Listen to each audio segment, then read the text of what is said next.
integritasnya ini seperti apa. Nanti pemerintah masih sanggup atau tidak, walaupun faktanya masih ada kan akan muncul kontroversi berkepanjangan. Tapi tetap tidak mengubah satu tetes cinta pun untuk Indonesia.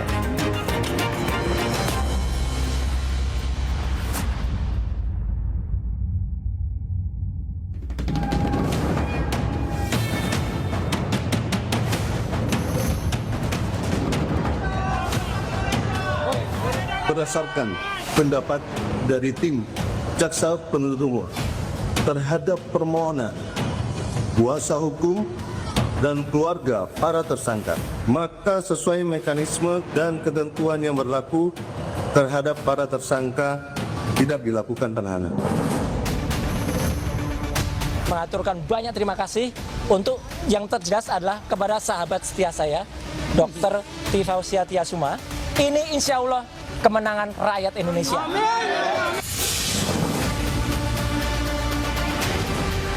Terima kasih telah memberikan kado istimewa kepada Bapak Insinyur Haji Joko Widodo dengan membebaskan para tersangka. Kami mohon juga untuk orang kuat yang ada di belakang Roy Suryo untuk segera mengangkat Pak Roy menjadi menterinya. Ayo monggo, jangan lupa itu Pak Presiden. Itu kewenangan penuh dari kejaksaan. Kita harus menghargai itu. Yang paling penting kita ikuti proses hukum yang ada sampai nanti di persidangan. Udah.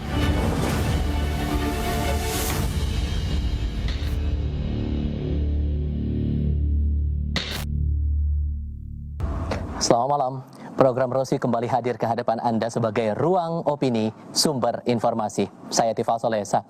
Kasus ijazah Jokowi kembali menuai kontroversi usai tersangka kasus ini. Roy Suryo dan Tifauzia Tiasuma alias Dr. Tifa ditangkap polisi karena kasusnya akan dilimpahkan ke pengadilan. Meski ditangkap, keduanya tidak ditahan oleh Kejaksaan Negeri Jakarta Selatan. Muncul kecurigaan ada orang kuat di balik penangguhan penahanan Roy Suryo dan Dr. Tifa oleh Kejaksaan. Benarkah demikian? Malam ini saya mengundang Sekjen Paradi Bersatu yang juga relawan Jokowi, Ade Darmawan, serta kuasa hukum Roy Suryo, Ahmad Kozinuddin. Selamat malam semuanya, apa kabar? Selamat malam. Assalamualaikum warahmatullahi wabarakatuh. Waalaikumsalam warahmatullahi wabarakatuh. Terima kasih sudah mau berkenan hadir untuk keduanya. Atas dilepaskannya penahanan terhadap Roy dan Tifa ini, Bung Ade, Anda sempat bilang terima kasih kepada yang telah memberikan kado istimewa kepada Joko Widodo dengan membebaskan para tersangka yang menghina bahkan residivis. Jadi ini jatuhnya apresiasi atau gimana nih? Jadi Bang Tifal, tentu ada kekecewaan yang mendalam bagi kami sebagai pecinta Bapak Insinyur Joko Widodo yang sekaligus adalah pecinta Bapak Prabowo dan Mas Gibran. Ya, kami ini relawan kan mendukung selalu langkah-langkah yang pemerintah lakukan. Artinya kekecewaan ini mungkin kemarin menjadi klimaks ketika kita melihat hukum di Indonesia ini malah kok seperti ini. Kenapa saya bilang ada penangguhan yang dilakukan oleh kejaksaan atau tidak ditahannya para tersangka? Dasarnya adalah jelas. Pelaporan yang kami lakukan itu based on alat bukti. Gak ada lain. Artinya selalu seperti itu. Based on alat bukti kok. Nah, tiba-tiba setelah dari tahapan penyelidikan, BAP kemudian ditetapkannya tersangka hingga ada penangkapan, tentunya polisi sudah meyakini bahwa ada tindak pidana di situ. Dan Anda merasa berbahaya kalau kemudian keduanya dilepaskan oleh kejaksaan? Tentunya seperti itu. Kenapa? Itu adalah presiden buruk. Kenapa saya bilang presiden buruk? Ya, selama saya menjadi advokat, Bang Tifal, kami kalau penangkapan di polisi dilakukan, itu pasti di kejaksaan, itu pasti juga dilakukan penahanan. Nah, yang menjadi dalam praktek ya, yang menjadi kami menjadi aneh. Dan baru kali ini saya menghadapi kasus ya, di mana ditangkap di kepolisian, kemudian dilepaskan di tingkat kejaksaan. Ini belum pernah kami hadapi. Saya pribadi. Kecurigaan Anda apa ini? Ya, tentunya tanda kutip nih. ada apa? Apakah karena tokoh-tokoh yang hadir di situ, orang-orang yang saya anggap itu adalah backingan semua kan? Karena nggak sembarang loh. Ini mantan pejabat yang luar biasa berada di pucuk pimpinan ya kan, termasuk mantan Wakapolri dan lain-lain sebagainya, itu kan ada di situ. Terus disebutkan nama-nama yang lain oleh saudara saya, dan ada disebutkan terima kasih kepada Bapak Prabowo Subianto, yang sebenarnya keyakinan kami tidak ada sampai ke situ. Tetapi sebagai pecinta Bapak Prabowo, saya cuma menyampaikan bahwa lihatlah ini, seperti ini hukum diperlakukan. Ini ngadu sebenarnya Bang Tifal. Artinya berkeluh kesahlah kami ini kan. Kenapa? Karena kok susah banget Presiden ke-7 mendapatkan keadilan di negeri ini. Ada keanehan dengan pembebasan Roy Suryo dan Dr. Tiva ini? Kalau kita rujuk dalam proses dan prosedur hukum biasa saja. Karena seorang aparat penegak hukum, baik penyidik, jaksa, bahkan hakim, boleh melakukan penahanan dan boleh juga melakukan penangguhan. Keduanya adalah wewenang yang melekat yang diatur oleh undang-undang. Selanjutnya, apakah seseorang yang sedang diduga melakukan tindak pidana harus kita berikan vonis dalam bentuk penahanan kehilangan kemerdekaannya? Justru ini menurut saya berlebihan. Karena apa? Di dalam hukum dikenal asas presumption of innocence, asas praduga tidak bersalah, di mana seseorang itu tidak boleh kita anggap bersalah kecuali ada keputusan pengadilan yang berkekuatan hukum tetap yang menyatakan dia bersalah. Hari ini jangankan putusan banding atau kasasi yang inkrah, putusan tingkat pertama saja belum ada. Apalagi kalau kita bicara tentang cinta yang basisnya adalah cinta yang tulus, bukan cinta buta. Sebab kalau cinta itu sudah buta, yang hadir bukan kebahagiaan, yang hadir hanya kecewa. Karena ini maksud cintanya ke siapa, dari siapa ke siapa nih? Ya, ada orang yang menyatakan dirinya cinta kepada seseorang dari Sulu, yang cinta itu membutakan dirinya, sehingga cinta itu hanya berbuah kebahagiaan kalau klien kami ini ditahan. Sementara hari ini ternyata cinta itu tidak menghasilkan bahasa penahanan untuk klien kami, sehingga kami bisa pahami lah ada kudeta hati, rasa yang tidak bisa klimaks karena sebelumnya sudah ada ya deklarasi kebahagiaan yang luar biasa saat klien kami ditangkap, tetapi ternyata tidak jadi ditahan. Kalau dianggap berbahaya, kalau kata Bung Ade? Ya, kalau dianggap berbahaya, kita pakai ukuran yang objektif, jangan subjektif. Yang bahaya itu adalah manakala sudah ada putusan pengadilan yang berkekuatan hukum tetap, di mana harusnya ada eksekusi terhadap orang tersebut, tetapi tidak dilakukan eksekusi. Ini berbahaya bagi wibawa hukum dan penegakan hukum. Contohnya kasus Sylvester Matutina, dia sudah inkrah, terbukti fitnah dan pencemaran terhadap keluarga Pak Yusuf Kalla, yang tidak ada alasan satupun yang bisa membenarkan dia tidak dieksekusi. Kenapa harus itu lagi diungkit-ungkit? Ya karena dia adalah bagian dari kubu Jokowi, dan orang-orang cinta Jokowi ini selalu membelah hukum seolah-olah hukum itu baru adil kalau melayani kepentingan Sulu, kepentingan Jokowi. Hukum itu seolah-olah menjadi zalim manakala tidak melayani kepentingan Jokowi, kepentingan Sulu. Tetapi sebenarnya ada juga kontradiksi yang saya anggap ini nggak konsisten. Karena Jokowi sendiri dalam wawancara media menyatakan ya dia biasa saja. Dia menyatakan menyerahkan semuanya proses hukum, kuasa hukumnya juga intensi dan atensinya hanya proses ini agar sampai ke pengadilan, sehingga saudara Joko Widodo bisa memulihkan wibawanya karena selama ini merasa dicemarkan, tidak terkait penahanan.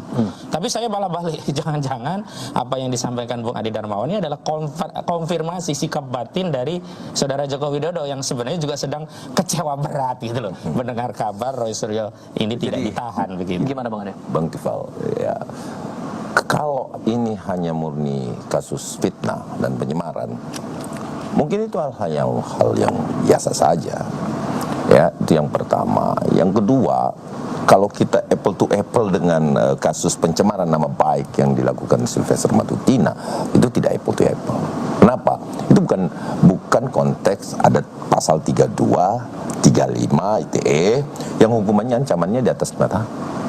Itu dulu. Jadi nggak apple to apple. Artinya kita harus bercermin pada sesuatu yang memang jangan menggiring ya persoalan ini bahwa ini adalah persoalan yang sederhana. Ini yang saya tidak sepakati gitu loh. Nah, kita lihat Roy Suryo ya, hari demi hari itu selalu menampilkan hal-hal yang menurut saya itu mengulang. Bagian mana yang fitnah, palsu dan palsu melalui data elektronik yang dia punya, kemudian dia menyampaikan melalui ini harus memakai aplikasi A, B dan C. Nah, ini kan persoalan. Terus yang kedua, Bang Tifal, kenapa kami bilang tidak sederhana? Karena ada orkestrasi manajemen konflik yang dilakukan. Kenapa Dari siapa oleh siapa? Ya tentunya dari pernyataan-pernyataan yang ada. Kenapa saya bilang begitu? Ya, Bang Tifal, UGM di situs website resminya jelas sudah itu menyampaikan ya bahwa ijazah dan dia alumni di situ di UGM. Apalagi apa masalahnya dengan ijazah ini? Tapi saya melihat ini bukan konteks ijazah, Bang Tifal. Ya, terus yang paling kami lihat nih dalam segi penangguhan penahanan kemarin, kalau kita ditangguhkan kan biasanya sudah berhenti tuh, Bang Tifal. Ini kita lihat segi politik bahwa ada yang menunggangi kekuatan ini untuk hal tertentu. Ya, kenapa? Saya mengutip ini, ya, Bang Tifal, bahwa saya punya data. Ternyata, ya, persoalan ini bukan persoalan yang hanya sampai berhenti di situ. Kenapa? Setelah dilakukan penangguhan, Bang Refli membentuk tim advokasi litigasi keadilan dan HAM, TALHAM namanya. Itu memohon kepada pengadilan untuk prapit. Nah, termohon di dalam prapit ini yang menjadi tanda kutip menurut saya adalah termohonnya itu adalah pemerintah Republik Indonesia. Pemerintah. Poinnya? Presiden Republik Indonesia, Ceki dan lain-lain. Dan yang tambah aneh, yang memberikan penangguhan, ya, ini juga termohon. Korelasi dengan tudingan bahwa ini ada backingan politik itu apa? Nah, berarti selain kasus ini ditunggangi oleh orang-orang yang tidak bertanggung jawab, ya, nggak ada unsur apa, kenapa masih tetap digugat kejaksaan, dan di situ ada presiden loh ya. Nah, ingat Bang Tifal, apakah ini pintu masuk untuk hal-hal yang dimana kita lihat aktor-aktor yang ada membantu teman-teman di sebelah itu kan deklarasi pemaksulan. Nah, ini yang membuat saya sehingga saya butuh perhatian khusus buat presiden. Anda mau bilang bahwa intervensinya datang dari presiden? Bukan. Lah, terus bahwa saya meminta presiden memperhatikan ini. Coba lihat. Ini Anda pun menjadi termohon loh di dalam sini. Nah, itu yang membuat saya harus membuka mata pemerintah saat ini. Bang Kozim, ada tudingan bahwa ini ada backingan politik, makanya kemudian teman-teman terus-terusan mengungkit ini, bahkan 1 tahun kasus ini sudah dan berjalan. memperapit saat ini. Sepanjang itu tudingan, tak terlalu relevan kita membantah tudingan. Cukuplah kita katakan itu tudingan yang sifatnya tidak pernah naik menjadi fakta. Justru yang harus kita perhatikan apakah ada fakta hukum terkait itu. Karena kalau kita bicara tudingan, jangankan Bung Ade Darmawan, netizen yang nonton pun banyak sekali yang beragam tentang masalah ini.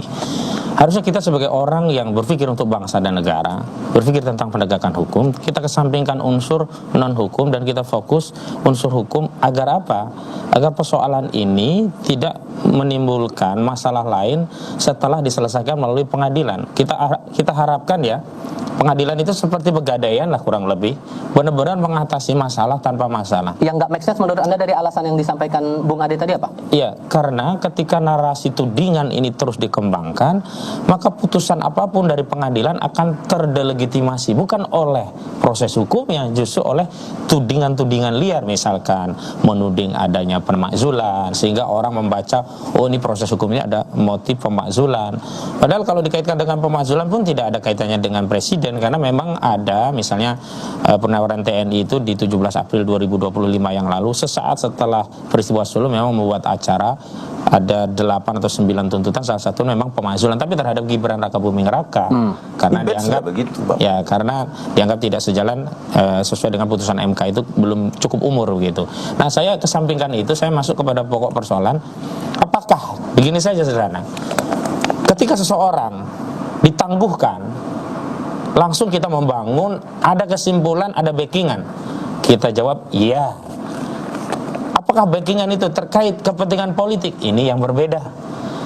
Tapi kan Karena Anda saat sesungguhnya penahanan jaminan itu adalah backingan kalau bahasa publiknya. Sebentar, karena Anda juga saat penahanan Roy dan Tifa, Anda juga sempat bilang ada main-main dalam tanda kutip orang Solo terhadap kedua klien Anda itu. Ya, justru kalau kita mau konsisten menyebut adanya intervensi itu adalah ketika wewenang itu dijalankan secara sewenang-wenang. Misalnya sewenang-wenang itu menggunakan wewenang tidak untuk penuntukannya, menggunakan wewenang sebenarnya belum seharusnya dilakukan, masih ada wewenang yang lain yang bisa dilakukan, atau bahkan tidak menggunakan wewenangnya, itu sewenang-wenang.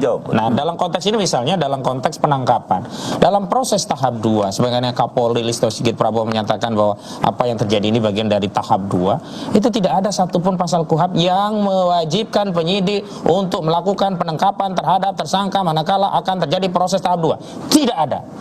Yang ada adalah bisa dilakukan dengan pemanggilan. Pemanggilan bisa tahap pertama, kedua, tidak bisa baru upaya paksa. Upaya paksa kalau terhadap saksi itu dihadirkan secara paksa, kalau terhadap tersangka memang ditangkap begitu.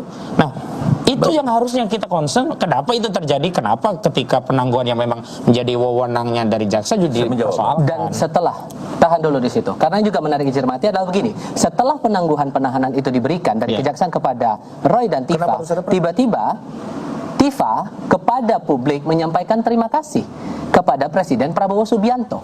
Arahnya kemana ucapan apresiasi itu? Kita bahas bentar lagi.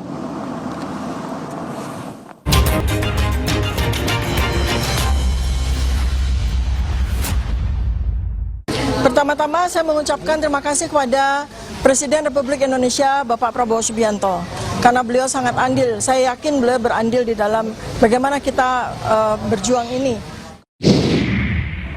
Ucapan terima kasih dari Dr. Tifa kepada Presiden Prabowo Subianto usai tidak ditahan oleh kejaksaan memunculkan kecurigaan. Benarkah ada orang kuat di balik penangguhan penahanan itu? Saya masih berdiskusi dengan Sekjen Partai Bersatu yang juga relawan Jokowi Ade Darmawan dan kuasa hukum Roy Suryo Ahmad Kozinudin. Jadi sampai Dr. Tifa menyampaikan terima kasih itu kepada Presiden pula, apakah proses penangguhan penahanan ada keterlibatan Presiden di sana? Yang kita buat parameter itu adalah pertama formil, yang kedua material. Secara formal tidak ada satupun teken atau nama Presiden Prabowo Subianto dalam proses hingga akhirnya keputusan itu dikeluarkan oleh Kejaksaan Negeri Jakarta Selatan. Jelas itu karena diajukan oleh kuasa hukum bersama keluarga, ada jaminan dari kuasa hukum juga keluarga, juga tambahan dari tokoh-tokoh. Yang kedua, soal bahwa seseorang yang merasa lega kemudian merasa harus berterima kasih kepada pihak-pihak yang dirasa punya peran atau setidaknya dirasa ini harus disampaikan sebagai bentuk penghormatan dari budaya ketimuran, ya itu adalah hak prerogatif seorang Tifauzia Tiasuma. Misalnya beliau mau mengucapkan yang pertama sekali ya kepada Allah Subhanahu wa taala syukur biasa, kepada keluarga biasa, kepada pengacara biasa, kepada presiden juga biasa. Karena itu beliau sangat andil. Andil apa yang terasa? Andil yang terasa adalah memang dalam proses ini agak berbeda dengan era saat Joko Widodo menjadi presiden. Dulu seluruh perkara yang masuk dalam pandangan kami kriminalisasi selalu ditangkap dan ditahan. Tidak ada proses due process Allah yang kemudian memungkinkan orang yang dituduh itu bisa seimbang menghadapi perkaranya. Banyak sekali kasus, misalnya kan Gus Dur dan Bambang itu dalam kasus ini, ketika dituduh dia mengedarkan kabar palsu, kabar bohong tentang ijazah palsu saudara Joko Widodo, dijemput paksa, langsung ditahan, langsung diadili dan pengadilannya pun tanpa menghadirkan saudara Joko Widodo, termasuk tanpa menghadirkan ijazahnya. Oke, tanpa menghadirkan Joko Widodo tidak masalah karena bukan laporan Joko Widodo, tapi objeknya kan tentang ijazah palsu yang semestinya hadirkan ijazah asli untuk membuktikan bahwa itu kebohongan. Tapi ternyata tidak, dan itu yang berbeda dengan era hari ini. Saya kira itu biasa mengapresiasi ya Bang Kosi, bahwa kemudian kita juga memiliki adigium. Jadi adigium lex durat certamen scripta jelas. Artinya adalah begitulah hukum keras, tapi demikian yang tercatat. Artinya bahwa kemudian ada penahanan yang tadi disampaikan Bang Kosi, bahwa ada penahanan terhadap teman-teman Gus Dur dan lain-lain, Gus Nur dan lain-lain, bahwa itulah hukum.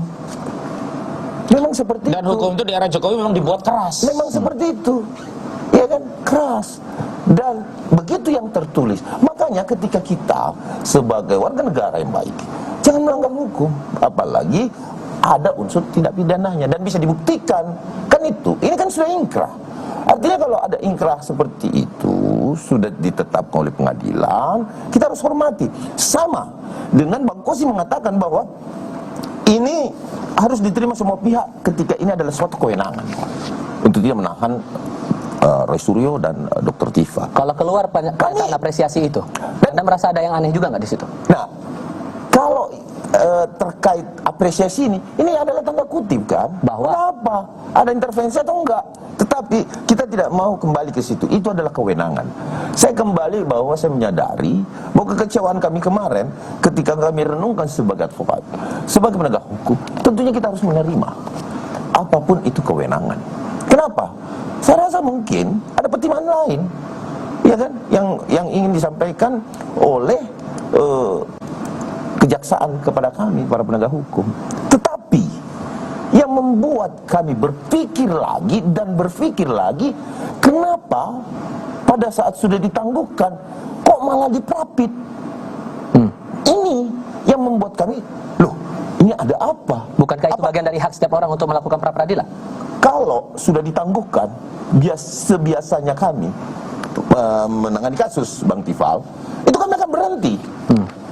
Tentunya kita harus buktikan di pengadilan, tidak perlu prapit. Nah, adakah tunggangan pihak-pihak lain?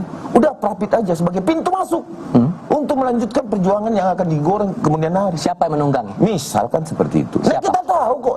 Anda kan udah bilang nih ada yang menunggangi, ya. Harusnya ada bukti dong siapa yang menunggangi itu. 50, ini mohon maaf, 50 penjamin ini kan bukan orang sembarangan nih. Kan disebutkan oleh Bang Kosi sendiri. Ya kami berpikir sebagai rakyat, loh ada apa ya? Kan itu. Siapa yang Anda curiga dari 50 itu? Oh ya, di situ banyak sekali purnawirawan yang mendeklarasikan kemarin pemaksulan. Iya dong. Kan kita melihat ini, apakah ini disadari oleh Bang Kosi sebagai pengacara Dr. Tifa, atau memang tidak diketahui bahwa ini ada penumpang gelap nih dalam kasus ini. Nah, ini yang perlu kita perjelas kan. Nah, kan itu seperti itu, bahwa itu yang hari salah satu parameter berpikir cerdik objektif itu adalah ya, seperti itu, konsisten. Apakah Bang Kosi tahu atau tidak? Konsistensinya Bung Adi Darmawan kan meminta misalnya ke saya sering menasihati kita harus husnudzon, jangan buruk sangka. Iya, betul. Oh, berarti tidak ada ya Bang Kosi ya. Dan kemudian kan kita diminta menilai ya, kalau kita menilai seorang itu nahnu nahkumu bi ad-dhawahir. Artinya kita menghukumi apa yang nampak. Kalau nampaknya terima kasih pada presiden dan itu sesuatu yang halal, ya sudah, nggak usah ditafsirkan kemana-mana. Kalau 50 orang tadi masih ada dicurigai, kalau 50 orang itu bagian dari penjamin penangguhan penahanan dan itu prosedur dalam KUHP, ya sudah, memang begitulah mekanismenya. Dan kalau memang ada penangguhan dan dikabulkan dan itu melegakan seorang tersangka, ya kita ikut itu. Ya, jadi saya melihat Bung Adi itu masih ada keganjelan. Dan saya khawatirnya justru ini adalah sikap batin yang mewakili Bu Jokowi yang selama ini sebenarnya tidak ridho kalau ada penangguhan. Dan ini menjadi ingat Bang Kosi, saya sebentar Bang Kosi. Bang Kosi, saya sepakat bahwa ini adalah kewenangan. Ya, tetapi yang kami tidak terima, kenapa setelah pasca ditangguhkan kok ada prapit buat kejaksaan? Itu juga saya berpetisi dulu, kami diminta untuk prapit. Silakan kalau nggak sesuai. Ya tentunya sebelum ditangguhkan dong. Kok setelah ditangguhkan ada kan nggak bisa kita mengambil langkah hukum mengikuti apa yang diinginkan lawan. Tentu kita punya kemerdekaan, kemandirian. Ya. Suka-suka gua loh, kira-kira begitu. Nah, tetapi yang paling penting yang menarik adalah tadi misalnya kalau kita tidak bisa mengaitkan ini dengan kasus Sylvester Matutina karena tidak apple to apple, karena ada pasal 3233 yang bisa digunakan untuk menahan. Justru itu mengkonfirmasi memang ada atensi menyelundupkan pasal itu agar ada alasan untuk melakukan penahanan, padahal delik utamanya, delik utama fitnah dan pencemaran. Dari situ kejahatan poinnya. Alat bukti.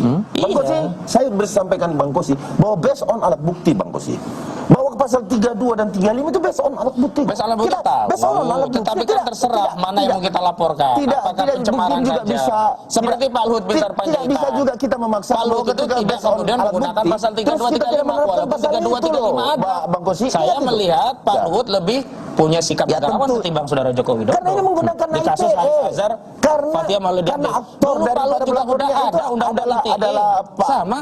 Adalah Pak Luhut tidak digunakan 3235. Nah, penggunaan 3235 itu justru mengkonfirmasi ada niat jahat yang ingin agar prosesnya bisa ditahan. Pemikiran sepihak juga kan. Bang Kosi juga memikir sepihak kan. Artinya gini, besok alat bukti kenapa kita menerapkan pasal itu? Karena memang ITE Dan sebenarnya Dia itu menggunakan alat aplikasi, buktinya kan? terhadap Joko Widodo, laporan Bung Adi Darmawan nggak ada. Sama, Dia besok hanya alat bukti 160. kita juga sama. Nggak ada 32, 35. Besok alat bukti kita tidak sama. ada laporan Ya, lain betul. kemanan. Tidak ada kan? Tetapi kenapa kami juga, saya juga menjadi saksi di kasus Pak Jokowi. Iya, tapi kan tidak ada pasal yang saudara Tetapi apapun itu, kita tidak bisa juga mencurigai teman-teman pengacara dari Pak Joko Widodo bahwa mereka menyelundupkan pasal Bang Kosi. Karena itu based on alat bukti, setahu saya. Iya, Seperti itu, saya Bang. katakan inilah yang disebut mengkonfirmasi ada intensi memasukkan pasal itu agar bisa digunakan dasar untuk melakukan penahanan. Terbukti ketika tidak ditahan, selalu dikejar-kejar untuk ditahan. Saya mau bertanya kepada Pak Jokowi, sebenarnya Anda ini ingin menahan Roy Suryo atau tidak sih? Kalau ingin, sampaikan saja kepada Kapolri Listio Sigit Prabowo, pasti ditahan. Enggak. Jadi gini, sampai saat ini Bapak Jokowi selalu beracuan pada konsentrasinya pada bagaimana ini bisa masuk ke pengadilan agar bisa memulihkan nama baik beliau. Itu yang pertama. Tapi dengan dilepaskannya dua orang ini, Pak Jokowi kecewa nggak sih? Saya lihat tidak ada kekecewaan sama Pak Jokowi. Kami yang kecewa, para pendukungnya. Kenapa kami kecewa? Karena kami menganggap ini sudah terhina sekali Pak Jokowi. Yang pertama, cinta kalau udah buta memang begini. Sebentar, Bang Pihaknya Kosi. aja nggak kecewa. Saya menjelaskan sama Bang Kosi gini, ya. Bagaimana kalau itu terjadi pada keluarga kita? Bang Tifal, dia datang ke kuburan Bang Tifal, ya, datang ke kuburan, kemudian seolah-olah ziarah. Kepentingannya apa ziarah? Terus yang kedua, menyampaikan dan berkonten di situ bersama Refli Harun. Kan ada jejak digital, bisa kita lihat. Konten di situ, menyampaikan di situ kecurigaan-kecurigaan mereka bahwa ini bukanlah ibunya Pak Insinyur Joko Widodo, lebih muda ibunya daripada Pak Joko Widodo dan lain-lain. Apakah ini tidak menggerus hati Pak Jokowi? Pada dasar, tetapi beliau tidak memiliki. Tapi kami yang melihat, kalau kami yang melihat itu betul-betul luar biasa sekali perbuatan ini. Ada alasan menyinggung di situ, Iya Pak. dong. Jadi begini, gitu kalau loh, Bang. setiap Bang Kosi, sikap saya tanya Bang Kosi, kalau Bang Kosi di posisi itu seperti apa yang Saya dilakukan? minta keluarga saya tunjukkan ijazahnya biar polemik ini selesai. Ini tidak Iya, sesederhana yang Bang kedua, Kosi pikirkan. Sebagai orang yang punya sikap negarawan, sebagai bapak bangsa, tidak bisa setiap komentar dari warga negara kita sikapi dengan baper, bawa perasaan. Siapa yang baper? Ya kalau demikian Bung Ade ini baper, padahal Jokowi sendiri menyatakan tidak. Ya kalau kritik terhadap diri pribadi, keluarga, sebagai orang yang pernah menduduki jabatan publik, biasa. Apalagi artis itu mau apa aja, ada aja yang nyinyir, ada yang salah. Nah maka orang kalau sudah masuk pada kategori tokoh publik harus siap bahwa memang ada yang mengapresiasi, ada yang nyinyir. Kalau belum siap ya sudah, jangan menjadi tokoh publik. Nah saya pikir kita harus masuk ke Tapi agenda nggak boleh utama kelewatan tentang juga Bang ijazah. Kosi. Nggak boleh Nah, itu kelewatan soal juga norma dong Bang etika. Kosi. Kita tidak bisa mengharapkan bisa orang seperti lain punya itu. seperti itu. Tinggal sikap kita terhadap orang lain seperti apa. Kalau saya punya sikap, biarkan Berarti saja. saya bisa menyampaikan kepada publik bahwa memang Rasul kurang ajar dan dokter TV kurang ajar kok. Dan itu kan sudah dilaporkan kan. Itu Tinggal aja kita Pak, memang tunggu. kurang ajar kok. Hanya memang Gitu loh. belum ada putusan tentang kekurangan ajaran ini. Iya, artinya seperti itu. Ya kan biasa saja Kita gitu juga, loh. kami juga bisa berpendapat seperti itu Bang Kosi. Nah, karena Kan gitu. itulah menurut hemat saya, karena ini sudah masuk pro justisia, kalau kita memang menghormati kita- negara-negara hukum, ya kesana dan fokusnya tentang ijazah palsu. Kalau mau diekstensifikasi soal kuburan, soal latar belakang, soal ada kaitan dengan sebuah partai Oke. komunis atau tidak, itu ya terlalu luas kita. Dan kita mau dan menyelesaikan memang masalah ini sampaikan tidak? di situ Bang. Kan kita mau menyelesaikan masalah Oke. ini. Objek utama ijazah palsu. Betul. Tinggal dibuktikan asli Oke. atau tidak. Oke. Jika dibuktikan asli maka ada pencemaran. Oke. Jika tidak bisa dibuktikan asli, tidak ada pencemaran. Betul. Sehingga Kalau sudah- kasus di Barreskrim akan hidup lagi. Kalau sudah Oke, panjang dan polemik seperti ini. Dan itu akan kami layani Bang Kosi. Oh tidak perlu, karena sekarang kami layani ya, dengan wakil yang kami akan menjadi ada namanya prinsipal kejaksaan. adalah Saudara Dan Joko itu Widodo. based Tidak ada on- Adi Darmawan, based tidak ada on Lekumanan, alat bukti. tidak ada Peradi Sebentar. Bersatu, tidak ada Peradi yang Saya jawab. lainnya, Saya tidak jawab. ada Peradi Saya jawab. Bersatu, dan Bahwa seterusnya. Kenapa di Prapit justru LP kami? Ketika memang tidak ada Peradi Bersatu, tidak ada Samuel Sawikan di dalam, tidak ada Lecumanan di dalam, tidak ada Andi Kurniawan di dalam. Kenapa di Prapit? Artinya memprapit ini berarti itu adalah bagian dari situ. Ada dua hal yang Sehingga berbeda. kalau Gitu loh, kemudian termohon kok. dramanya Nggak sudah bisa. Ada dua hal yang ini, berbeda. Nggak bisa, Sejak Bang. Jokowi polemik dengan ini sikap pra-peradilan ini kan murni berbeda. persoalan Sama, Bang. hukum Bahwa itu kaitan atau ada hal hukumnya lain. bahwa ada di situ. Kita jeda sebentar ya. Tetap di Kompas TV.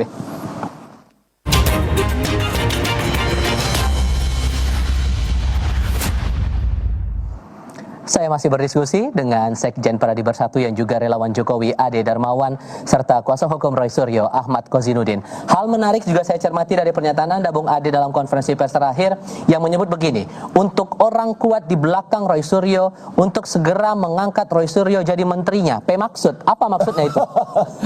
Aduh, jadi kembali lagi saya jawab Bang Tifal. Ungkapan kekecewaan ini adalah suatu ungkapan yang memang pada saat kita menerima kabar seperti itu, kok bisa ya seorang residivis ya sekelas Roy Suryo yang mengulangi tindak pidananya sejenis, yaitu fitnah, kemudian Pak Jokowi lagi, kok kami sangat sulit mendapatkan keadilan. Sehingga kami kami berpikir, menelaah, ya sudahlah, kan ngambek boleh dong, kan dia bapak bangsa saya. Sama siapa kami mau mengadu, Bang Tifal? Ya, kalau bukan Bapak Presiden, kami mendukung Bapak loh, ya kan? Ini Anda lagi nuduh siapa kalau kayak gitu? Bukan nuduh, artinya itu bahasa ngambek itu. Udah deh, angkat aja sekalian, ya kan? Saya pertegas, berarti Anda ngambek kepada siapa nih? Ngambek dong sama pemerintahan yang ada, karena kami mau mengadu sama siapa lagi, Bang Tifal? Ini masalahnya Anda gini, Anda diksinya terang untuk segera mengangkat Roy Suryo jadi presiden, bisa ngangkat menteri kan presiden. Anda mau ngambek ke presiden? Iya, saya ngambek ke presiden karena saya mau memilih Anda. Dan saya tidak mencurigai presiden bahwa presiden di belakangnya, tidak. Tetapi saya ngadu dong. Ya udahlah Bapak Presiden, dia aja deh. Kan gitu. Kan itu hal biasa. Bahwa apa yang kami lakukan relawan Prabowo Gibran ini, kok kami nggak didengar? Itu loh. Rintihan hati kami ini nggak didengar, Bang Tifal. Kalau Bang Tifal mau tahu, kami ini nggak didengar. Rintihan apanya? Bagian mana yang menurut Anda kayaknya nggak dijawab nih? Buktinya penangguhan yang biasa kami lakukan. Sekali lagi saya mengulangi ke tahap awal, tidak ada, ini hal baru. Saya menangani kasus di mana dilakukan penahanan, karena penahanan itu penangkapan dilakukan pertama acuannya adalah di atas 5 tahun, mengulangi terus menerus ya tindak pidananya, penghasutannya di seluruh podcast media sosial ya. Adakan pertunjukan, demonstrasi, ini palsu, ini, dan tidak memikirkan apa yang dilihat di website UGM. Karena yang berhak mengatakan ini dia kan bukan Roy Suryo, tapi UGM sebagai universitasnya, kan itu pertama. Itu yang pertama. Oke. Yang kedua, kenapa kami kecewa? Iya dong, kami punya presiden, kami mendukung Bapak, kami cintai Bapak, kita komitmen. Tidak hanya mengeluh kepada Pak Prabowo saja, saya juga mengeluh sama Mas Gibran. Saya juga mengeluh sama seluruh para elit. Kenapa? Tidak boleh kami mengadu itu, karena kami adalah bagian dari situ. Tapi kami pun tidak didengarkan. Cukup masuk akal nggak? Kan begitu. Saya justru membangun narasi begini ya. Kalau kita sedang membangun bangsa, menegakkan hukum, bicara tentang kepentingan publik, memang kita harus punya sikap batin, gak baperan, gak ngambekan. Bahaya Republik ini kalau dibangun dengan pikiran yang baperan, ngambekan, sehingga seolah-olah negara itu harus dibelah pada pilihan harus melayani kepentingan dirinya, seolah-olah yang punya presiden hanya dirinya, seolah-olah presiden itu hanya milik relawan, seolah presiden itu hanya milik orang yang pernah memilih. Padahal ketika presiden diambil sumpah jabatannya, itu dia menjadi presiden bagi seluruh rakyat, sehingga yang dia layani bukan hanya mereka yang dulu pernah memilih atau mereka yang dulu pernah menjadi relawannya, tetapi seluruh rakyat. Tapi Anda juga Pak, saat penahanan ke klien Anda Roy Suryo, Anda juga pernah bilang gini, penangkapan Roy Suryo ini adalah abuse of power, melayani kepentingan pelapor, yakni saudara Joko Widodo. Anda juga justru itu saya preskriptif, saya batasi pada saat penahanan itu tidak dilakukan sesuai dengan koridor. Misalkan penangkapan itu harus diawali dengan pemanggilan dan seterusnya. Nah, balik lagi soal apa yang disampaikan lebih baik menjadi menteri. Justru ini adalah tuduhan yang sangat serius kepada Presiden Prabowo Subianto. Seolah-olah penangguhan itu dilakukan atas arahan dari Presiden, sehingga Bung Ade Darmawan ngambek kepada Presiden. Ya udah Pak Presiden, jangan hanya kasih penangguhan, jadiin menteri saja si Roy. Kan bahaya membangun narasi seperti itu. Bahaya. Kenapa? Presiden itu meskipun dipilih hanya 58%, tetapi de facto de jure hari ini dia presiden bagi seluruh rakyat. Seluruh rakyat dilakukan. Nggak boleh kemudian dikooptasi seolah-olah Prabowo hanya presidennya Bung Ade Darmawan, presidennya Roy Suryo juga, presidennya 285 juta penduduk Indonesia. Yang kedua, yang perlu saya sampaikan Bang Tifa, bahwa apa yang dilakukan oleh penerapan hukum ini sudah betul. Kenapa saya bilang sudah seharusnya dilakukan, bukan yang terbaik, tapi ini seharusnya dilakukan penahanan. Kenapa keluar terus? Dan ingat, Anda sudah menandatangani surat pernyataan di Kejaksaan Agung bahwa Anda tidak akan mengulangi perbuatan yang sama klien Anda, ya. Nah, ini kita lihat. Kalau tidak, masukkan lagi. Ini justru kami tidak terima kalau timbul lagi nih fitnah-fitnah susulan. Kami kan bisa melaporkan juga, Bang Tifal, based on alat bukti yang setelah dilaporkan ke depannya itu makin kenceng. Dan Anda berencana untuk melakukan itu? Tidak, maksudnya ini yang kita melihat. Ya, based on alat bukti setelah dilaporkan itu malah lebih kencang based on alat buktinya. Iya kan? Nah itu. Nah, salahkah kita sebagai anak bangsa mengadu kepada presiden kami?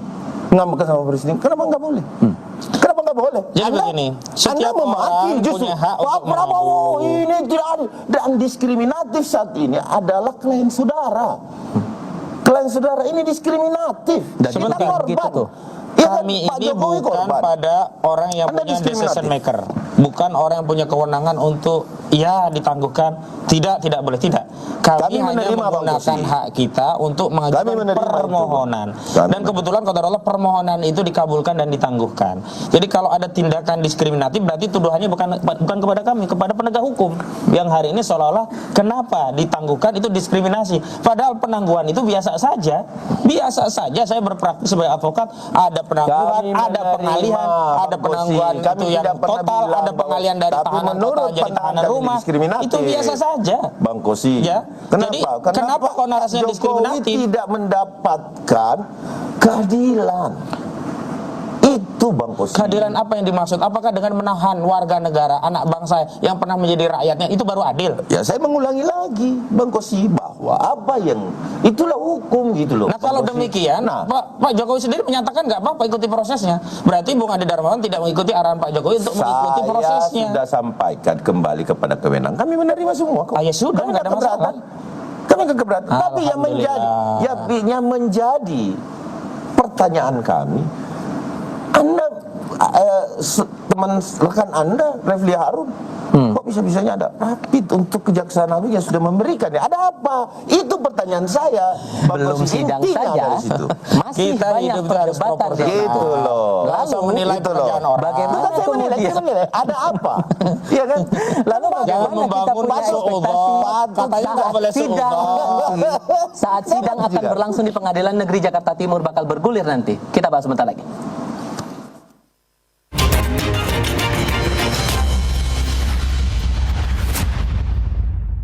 Setelah polemik panjang dan proses hukum yang berliku, semua mata kini menanti proses sidang.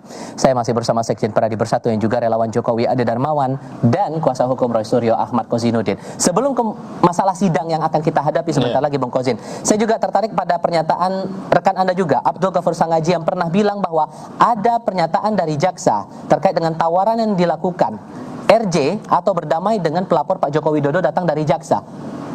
Anda sudah sempat tanya tidak kepada jaksa, ini yang menawarkan langsung adalah Pak Jokowi atau dari jaksanya? Bukan, ini kan bagian dari prosedur plea bergening yang itu merupakan aturan KUHP baru bahwa jaksa ketika ada perkara menawarkan apakah bisa diselesaikan dengan restoratif justice, karena sebelumnya juga sudah ada tawaran lewat kepolisian begitu. Jadi secara prosedur itu oleh jaksa. Normatif. Dan secara substansi saya yang mengapresiasi klien kami baik Pak Roy maupun Bu Tifa yang menolak berdamai dengan Jokowi, menolak meminta maaf karena memang tidak ada kesalahan yang mereka lakukan saat melakukan penelitian begitu. Dan ini juga nanti akan direpetisi saat persidangan pun ini akan kembali ditawarkan. Karena apa? Plea bergening itu bisa terjadi di proses penyidikan, di proses jaksa pelimpahan, bahkan nanti di persidangan. Nah, memang saya melihat ini adalah ujian ketangguhan Pak Roy ya untuk melawan bagaimana Sulu ini berusaha memperpanjang pertarungan ini agar apa? Sulu berharap tanpa sampai masuk ke persidangan, tanpa ada putusan, tapi mereka ini mengikuti pendahulunya yang sudah gugur duluan, mengikuti Rismon, mengikuti Egy, mengikuti Damai begitu. Nah, namun keteguhan ini yang akan kita ukur apakah sampai pada tahap putusan. Kenapa? Kalau ternyata ternyata nanti dalam persidangan ditawari juga nyerah, selesai juga ini barang. Begitu. Sehingga ekspektasi Anda saat sidang nanti akan terbuka, atau karena gini, saya mengutip pernyataan dari Rifai Kusumanegara, kuasa hukumnya Jokowi juga, yang menyampaikan atau memastikan Jokowi akan hadir dalam sidang sebagai saksi korban dan menjanjikan akan membawa ijazah SD sampai S1. Seberapa yakin Anda dengan itu? Dari sisi ini sidang harus terbuka untuk umum, wajib, karena ini perkara umum bukan perkara perceraian atau delik-delik yang berkaitan dengan susila ya. Kedua, dari sisi Joko Widodo harus hadir, wajib, karena ini adalah delik aduan murni 310311 sekarang menjadi 3444 sehingga apa? Kalau sampai saudara Joko Widodo tidak hadir, maka gugur kewenangan menuntut jaksa. Kenapa korbannya saja tidak mau datang, tidak mau diperiksa, berarti nggak ada. Jadi fitnah pencemaran. Yang saya khawatirnya karena ini alternatif, lalu yang pasal fitnahnya dikesampingkan, dia fokus ngejar kriminalisasi dengan pasal 32-35-nya. Itu yang menjadi satu pertanyaan kami nanti seperti apa. Tapi baliknya satu hal lagi, untuk masalah Joko Widodo menjanjikan akan menunjukkan, ini yang saya masih ragu. Apa yang bikin Anda ragu? Karena orang ini yang sudah ada jaminan loh ini. Iya, karena orang ini yang pernah ngomong ada di kantongnya 11.000 triliun, pernah menjanjikan ada mobil SMK dipesan 6.000 unit. Saya pikir untuk merepetisi janji bohong itu sangat mudah bagi seorang politisi, apalagi politisi yang sukses menjadi pemimpin 2 periode di Republik ini. Make sense gak tuh Bang? Nggak make sense. Kenapa saya bilang begitu? Ini memang yang diinginkan Bapaknya Joko Widodo untuk hadir, bahkan Pak Jokowi akan membawa sisa ijazah yang tidak disita, yaitu ijazah SD dan SMP. Karena ijazah SMP dan ijazah SMA dan S1 kan sudah disita. Nah gini, saya ingin mengatakan begini Bang Tifal, kalau memang ini fair, yang lain jangan ikut campur dalam urusan ini, kita serahkan kepada hukum. Saya rasa ini akan terbolak-balik kok. Yang lain ini Anda kasih warning ke siapa? Ya siapa saja bagi pendukung mereka, iya kan? Yang datang sebagai penjamin, merame-ramekan kontestasi fight hukum kami bersama para Roy Suryo CS, iya kan? Artinya kalau memang ini mau diserahkan ke hukum, serahkan. Dan kami tahu kok, ini 12-0 ini Bang Tifa. 12-nya apa? Iya kan 12-0 karena kenapa? Tidak ada jalan mereka ini. Mereka tidak memiliki pembanding. Ya. Mereka tidak memiliki saksi kunci UGM yang mengatakan bahwa ini palsu. Mereka tidak memiliki saksi kunci yang menyatakan bahwa ini ijazah dibuat di ABC. Tidak ada, nol. Sehingga kami meyakini ketika ini tidak ada, ini sudah lama masuk kok. Iya kan? Nah kami ini bermain normatif, Bang Tifal. Tidak ada kami ini cawe-cawe di dalam hal itu. Yang berlaku adalah permohonan-permohonan tanpa ada yang kita mau samperin untuk menjaga bagaikan bodyguard di rumah sakit, ya kan, mantan jenderal yang dengan gagahnya berdiri di situ. Ini nyindir lagi yang 50 itu tadi gitu. Iya dong, kan ada jejak digital. Jadi gini, Bang Tifal, kami ini apa yang kami sampaikan ini dengan apa yang kami lihat mata kami gitu. Ada keyakinan bahwa gitu nanti tetap dipandang bersalah nih Roy Suryo. Oh ya pasti dong. Ya kan di sana selalu dan polisi juga bilang bahwa hasil bukti-bukti itu sudah diuji di. Iya. Sederhana begini. Gitu loh. Kalau penyidik, jaksa punya keyakinan bahwa pelaku itu adalah penjahat, pidananya bisa dibuktikan, maka nggak akan ragu untuk melakukan penahanan. Contoh kasus korupsi BGN. Pagi dicopot, sore kemudian dijemput Jaksa Agung, malamnya langsung ditahan. Kenapa? Ini yakin ini korupsi. Saya mau bertanya sama Bang Kosi. Tapi dalam kasus ini, izinkan saya bertanya ini sama bukan korupsi yang jelas kejahatan. Bang Kosi, saya mau bertanya sama Bang Kosi sekarang. Apakah pada saat penangguhan penahanan itu ada surat pernyataan yang ditandatangani bahwa tidak mengulangi perbuatannya lagi? Sudah, semua itu prosedur biasa. Artinya, ketika kita menandatangani sesuatu itu secara ex officio, apa yang berarti tindak pidana? Berarti ada nggak peristiwa itu? Ada. Saya gitu menggunakan parameter Bang Kosi. Jadi jangan kita mengatakan bahwa ini tidak bersalah gitu loh. Bahwa kemudian vonis tidak pidana bersalah didakwa dengan hukuman dan lain-lain itu tentunya di pengadilan. Sejak awal ditahan.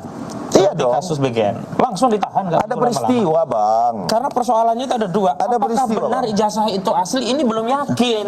Yang kedua, apakah benar orang yang menyatukan pendapat di muka umum dan di Bagaimana penelitian bisa Anda itu adalah katakan sebuah ini belum kejahatan? yakin? Ini yang Sementara ada membuat jaksa universitas yang tidak mengatakan dia menahan. mengeluarkan, dan di situs websitenya jelas UGM menyatakan. Saya menggunakan parameter tidak ditahannya. Di antaranya itu adalah praktiknya, berarti penyidik tidak yakin, jaksa tidak yakin. Kalau sehingga tidak yakin, ditahan. Bang Kosi, ya maka suruh tidak dilakukan ditahan. penangkapan. Kan nggak ditahan. Iya, ya kan? Itu ditangguhkan, Bang Kosi, bukan Iya, berarti sama. dia terbebas dari Berarti itu, dilepaskan, gitu kan? loh.